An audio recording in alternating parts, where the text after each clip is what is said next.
Hi, I'm Mary Logston, and once again, here I am at your library. Last time when I visited with you at your library, I was seated in one of our new spaces here within the expanded library. Today, I thought that I would take you to a couple of different places and demonstrate some of the new features of our new library, and hopefully answer some questions that you may have about how to use study rooms, meeting rooms, computers, and even our fabulous new media box here at your Ames Public Library. First, I'm going to show you how to book a meeting room. There are lots of people in the community who have already discovered that in our expanded library, we have 4 meeting room spaces on the 2nd floor that can be booked in advance.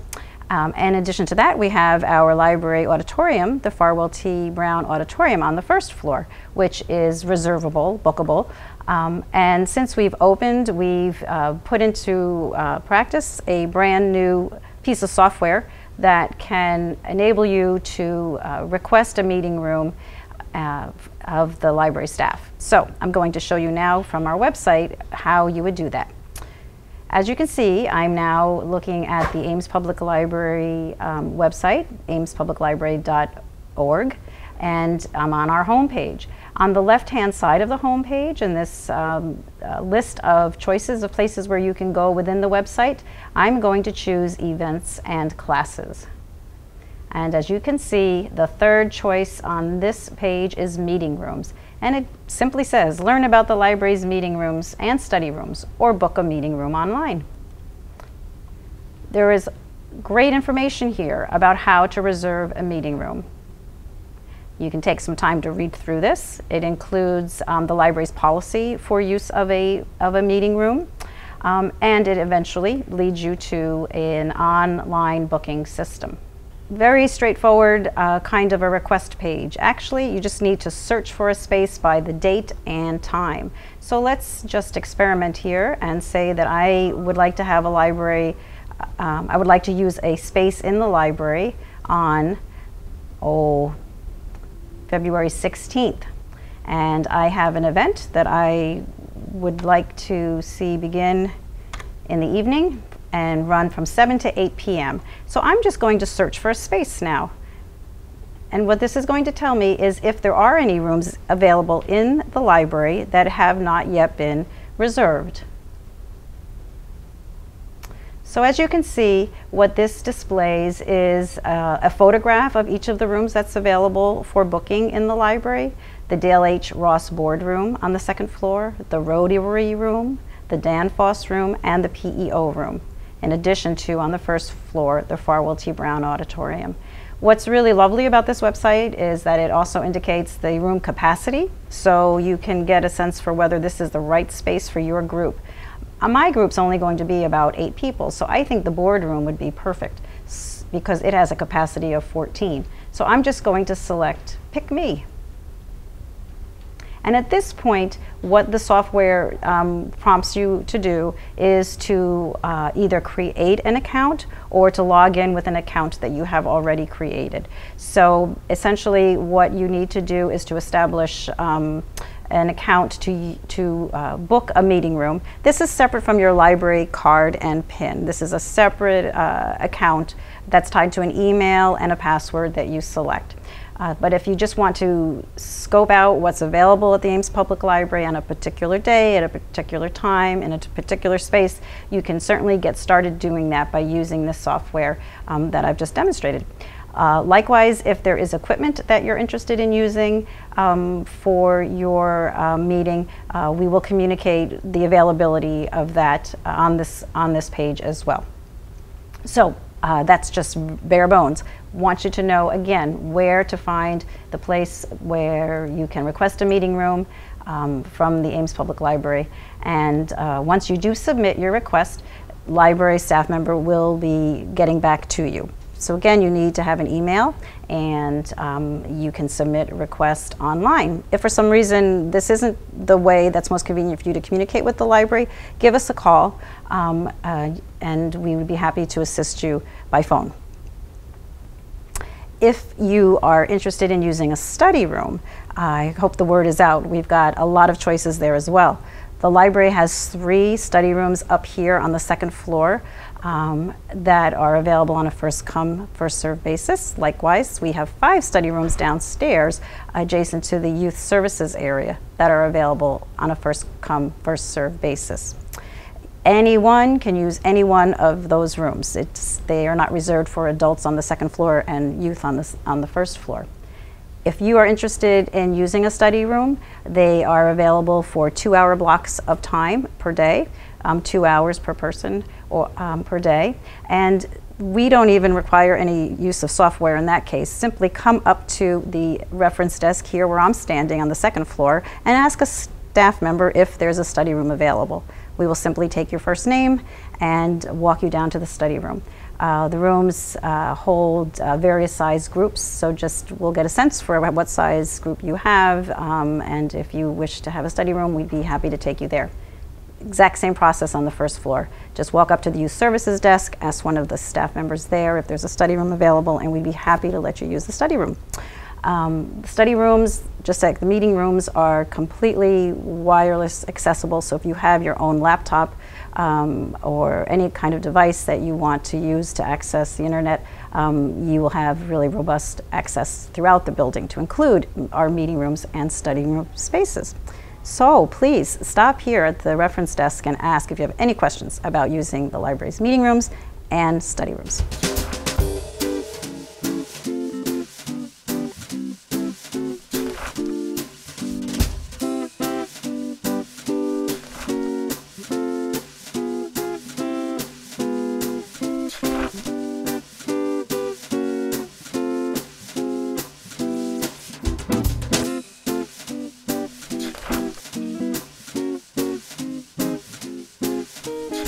One of the features of the new library that we're really very proud of is the expanded public computer stations. Right now I'm standing in an area in about midway across the adult services section that contains 15 public computers that are available on a first come first served basis or by reservation if they're all in use. For 3 hours a day. We're really pleased that we were able to provide in this new space quite a bit more access to the internet on libraries' public computers. So this grouping here of computers is centrally located. There is a smaller grouping on the north side of the building as well as a smaller grouping on the south side of the building. Each one of these groupings of computers is available, as I say. You do need to have a library card account, with your library card number and PIN to use our public computers. If you do not have a library account, it is also possible to get a computer use card, which you would do down at our welcome desk area on the 1st floor. So whatever it is that you need to do, once you're ready to come upstairs and use our public computers, ask at the adult services desk if you need any assistance using our equipment. If you wish to print something from the computer, as many people often do, you can send a print order which can then be picked up at any of 3 print release stations on the 2nd floor. Likewise, we have a print and release station on the 1st floor. So just to recap, there are about 28 computers on the 2nd floor.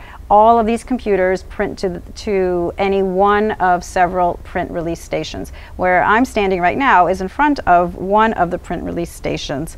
And as you can see, it's a pretty straightforward display with choices. It's a touch screen approach. So if you needed to release a print job, you've just done some searching online, created an application, done whatever it is, prepared a document for a class, and you want to print a hard copy of it, you would send it to be printed.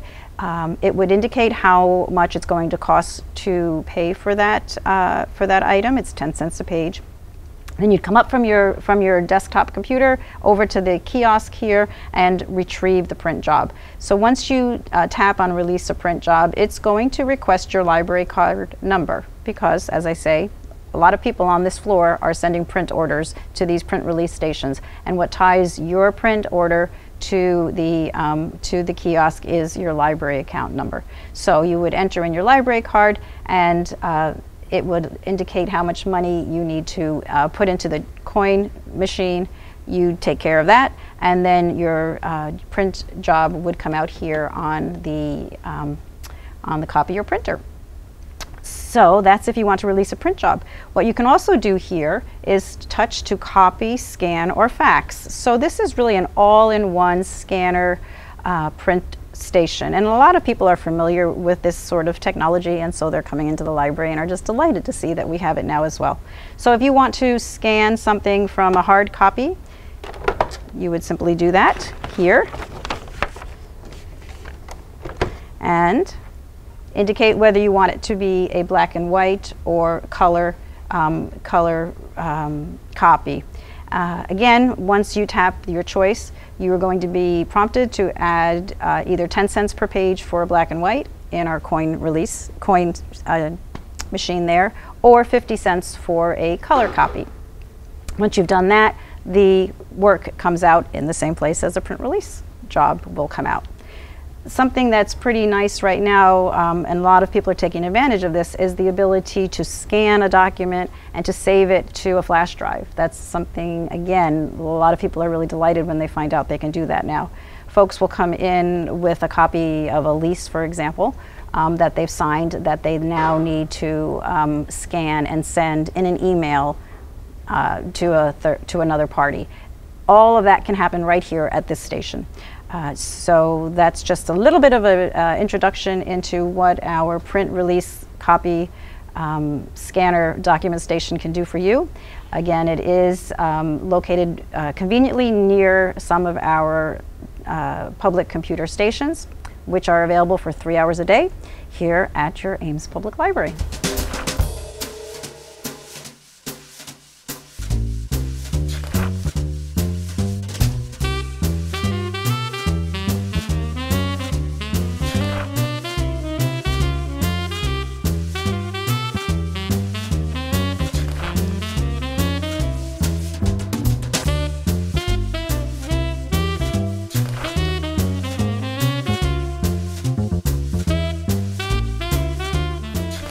Now that I've shown you some of the nice features on the second floor, I'm excited to show you a self-service area here on the first floor that, if you haven't yet visited, I really do invite you to do that soon. I'm standing in the self-service holds area, and here in this area that is very close to the welcome desk and the library staff members who assist you with your account information and help you to check out materials, we have several library catalogs set up. I have a little bit of an interesting note. If you've ever wondered about the metal vertical beams that are set up here in the lobby and create a bit of a screen between your library catalog on one side and catalogs on the other side, they actually have been repurposed from our pre-1980s library building. So they are components of earlier library shelving that the architects were able to incorporate into the design of a very contemporary, welcoming area here in the lobby of the library.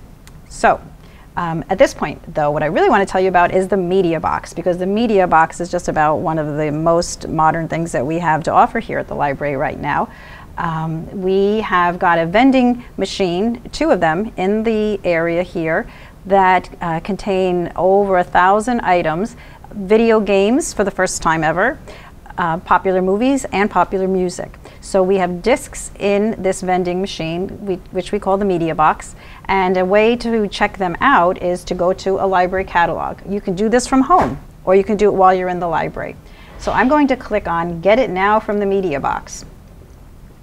And what this will bring up is a catalog of what is currently in the media box. Not everything that has ever been in the media box, but what's actually available now that you can check out, grab, and bring home.